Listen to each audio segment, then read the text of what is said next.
आजकल के लोगों की एक बहुत बड़ी प्रॉब्लम है, वो है टाइम को मैनेज न कर पाना।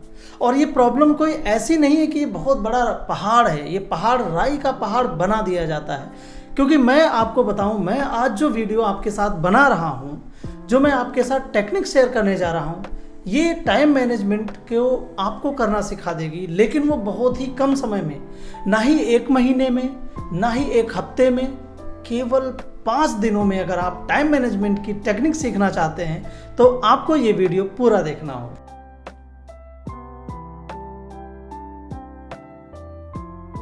नमस्कार, मैं BD Verma, content creator, counsellor, life coach और ट्रेनर, आपका इस वीडियो में हार्दिक स्वागत करता हूं। दोस्तों, टाइम मैनेजमेंट सबसे बड़ी प्रॉब्लम, और लोग अक्सर टाइम मैनेज क्यों नहीं कर पाते हैं? क्योंकि जो मैं आज आपके सामने बताने जा रहा हूं, ये आपको बताया नहीं जाता है।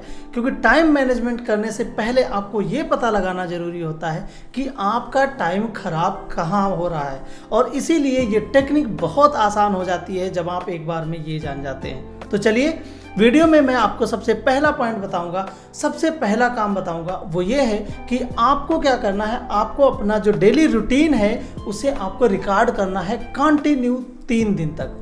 अब आप सोचोगे, यार तुम टाइम मैनेजमेंट की टेक्निक बीडी वर्मा बता रहे हो या मुझे अपने रूटीन को रिकॉर्ड करने की टेक्निक बता रहे हो? दोस्तों, ये टाइम मैनेजमेंट का सबसे पहला स्टेप है, क्योंकि यहाँ से आप जो एक्सट्रैक्ट करने वाले हैं, यहाँ से आप जो निकालने वाले हैं, वो बहुत ही स्पेशल चीज़ आप यहाँ से निकालने वाले हैं। क्योंकि जैसे होता है ना, आप क्या करने वाले हैं, आप फिल्टर करने वाले हैं, आप किसी चीज़ को निकालने वाले हैं, उसमें से आप कूड़ा करकट बाहर फेंकने वाले हैं। और इसीलिए आपको ये रिकॉर्ड करना होगा कि आपका जो टाइम है वो कहाँ पर वेस्ट होता है, और इसलिए आपको टाइम को रिकॉर्ड करना है। वो आप एक दिन में नहीं करना है, और इसीलिए ये 5 दिन की टेक्निक बन जाती है, वरना तो ये 3 दिन में ख़त्म हो सकती थी।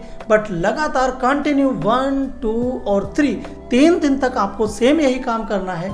जो आप आज एक्टिविटी कर रहे हैं एज यूजुअल करते जाइए, कोई भी आप उसमें चेंजेस मत लाइए, बट आप उसे रिकॉर्ड करते जाइए कि आपने सुबह क्या किया, दोपहर में क्या किया, रात में क्या किया, सोने के वक्त क्या किया। ये सारी एक्टिविटीज़ आप रिकॉर्ड करते जाइए। और टाइम मैनेजमेंट की जो सबसे बड़ी प्रॉब्लम है, वो लोगों को यही कहते हैं, वो सुना है मैंने कि मुझे टाइम मिलता ही नहीं है। तो जब आप अपनी टाइम एक्टिविटीज़ को रिकॉर्ड करेंगे, अब आप नेक्स्ट डे पे आ जाइए, उस दिन भी आप वही सारी चीज़ें रिकॉर्ड करिए जो आप डेली रूटीन में अपने आप ऑटोमेटिकली करते जा रहे हैं।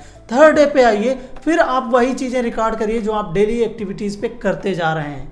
अब आपकी बारी है 4th डे पे चलने की, और 4th डे पे आपका स्टेप 2 शुरू हो जाता है। और ये स्टेप 2 में आपको क्या करना है, आप अब इसको, आपने जो रिकॉर्ड किया है, जो आपने अपनी डेली एक्टिविटीज़, डेली रूटीन का काम, उसको आप एनालाइज करिए। उसको एनालिसिस करते हुए ये फाइंड आउट करिए कि इसमें ऐसी कौन सी एक्टिविटीज़ आप कर रहे थे अभी तक जो टाइम वेस्टिंग एक्टिविटीज़ हैं। बहुत ध्यान से आपको 3 दिन का रिकॉर्ड करना है। बहुत सी ऐसी कॉमन एक्टिविटीज़ आपको मिल जाएंगी जो टाइम वेस्टिंग एक्टिविटीज़ होंगी, और उन टाइम वेस्टिंग एक्टिविटीज़ को आप उनमें लिखिए, और वो भी टाइम के साथ कि इतने बजे से इतने बजे तक आपने ये वाली टाइम एक्टिविटीज़ करी, बट ये हमारे टाइम वेस्ट कर रही थी। इतने से इतने तक हमने ये वाला काम किया, ये हमारा वेस्ट ऑफ टाइम था। इतने बजे से इतने तक मैंने ये वाला भी काम किया जो कि मुझे बिल्कुल प्रोडक्टिव नहीं था, और मेरे लिए बिल्कुल डाउनग्रेडेड था, और मेरी ग्रोथ के लिए वो नेगेटिव काम कर रहा था। तो ये सारी एक्टिविटीज़ आपको रिकॉर्ड करके एनालिसिस करना है। ये आपको काम 4th डे पे करना है। 3 दिन कंटिन्यू रिकॉर्ड करने के बाद यहाँ पे आपका सेकेंड स्टेप कंप्लीट हो जाता है, और 4थे दिन का काम खत्म हो जाता है। अब आपको 5वें दिन में आना है, और 5वें दिन में आपको जो काम करना है वो बहुत ही सिंपल है, बहुत ही आसान है। बट ये 5वें दिन का काम आपको आज करना है, जहाँ पे आप अपने टाइम मैनेजमेंट एक्टिविटीज़ को करेंगे, और आप अपने टाइम मैनेजमेंट को करना आज से सीखेंगे। बट कैसे, वो मैं आपको बताता हूँ। 5वें दिन आपको क्या करना है, जो भी आपने की टाइम वेस्टिंग एक्टिविटीज़ थी उनको ऐसे हटा दीजिए। जब आपकी टाइम वेस्टिंग एक्टिविटीज साइड में हो गई, अब आप अपना वही जो रूटीन आपका चल रहा था उसको फ्रेश बना लीजिए, और उसमें आपकी जहाँ जहाँ पे टाइम वेस्टिंग एक्टिविटीज़ थी वहाँ पे ब्लैंक स्पेस करते जाइए। ठीक है, उस ब्लैंक स्पेस की जगह पे आप अपनी जो प्रोडक्टिव काम हैं, जो आप कर नहीं पा रहे थे टाइम मैनेजमेंट की वजह से, उनको प्लेस कर दीजिए अकॉर्डिंग टू योर कन्वीनियंस। दोस्तों क्या होता है ना, हम अपने ब्रेन को बहुत बड़ा टास्क देते हैं और हमें लगता है कि हमारा ब्रेन कर लेगा। हमारा ब्रेन पजल्ड हो जाता है और कहता है कि यार इतना बड़ा काम मैं नहीं करूँ, क्योंकि ब्रेन कहता है मुझे रिवार्ड चाहिए। हमें डोपामिन तब रिलीज करेगा जब हमारे ब्रेन को रिवार्ड मिलेगा, और रिवार्ड की फीलिंग हमारे ब्रेन में आनी चाहिए। तो आप जो भी काम करते हैं उसका एक जो टाइम ड्यूरेशन है वो हमेशा आपको कम रखना पड़ेगा। शॉर्ट चंक्स में आपको जो है वो काम को करना पड़ेगा। कितना भी बड़ा टास्क हो, अगर आप नहीं कर पाते हैं तो भी आप उसे कर लेंगे, बट उसे छोटे छोटे पीसेज में डिवाइड करेंगे तो। और आप बना लीजिए ये पॉइंट कि हम आपका इतना ही काम करेंगे, फिनिश हो या ना हो। ये एक टेक्निक है जो आपके प्रोक्रेस्टिनेशन में भी काम आती है, वो आपको हम नेक्स्ट वीडियो में बताएंगे। तो अगर आपने हमारे चैनल को सब्सक्राइब न किया हो तो सब्सक्राइब जरूर कर लेना, इसीलिए मैं आपको बता रहा हूँ। तो जो प्रोक्रेस्टिनेशन का वीडियो होगा उसमें भी हम आपको बताएंगे कि हम जो ह्यूमन बीइंग हैं वो हम काम को टालते क्यों रहते हैं, आखिर क्या वजह है। वो यही वजह है कि हमारे पास जब बड़ा टास्क होता है, ज़्यादा प्रॉब्लमेटिक टास्क होता है, तो हमें लगता है कि इसको करने से अच्छा है इसको अवॉइड कर दो।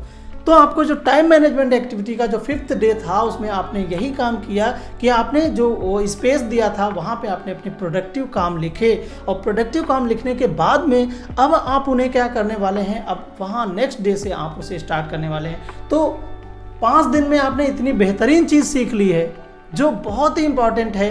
आपने पहले 3 दिन क्या सीखा, पहले 3 दिन आपने केवल वही काम को रिकॉर्ड किया जो आप डेली करते जा रहे हैं, जिनके लिए आपका ब्रेन, आपकी बॉडी हैबिचुअल है।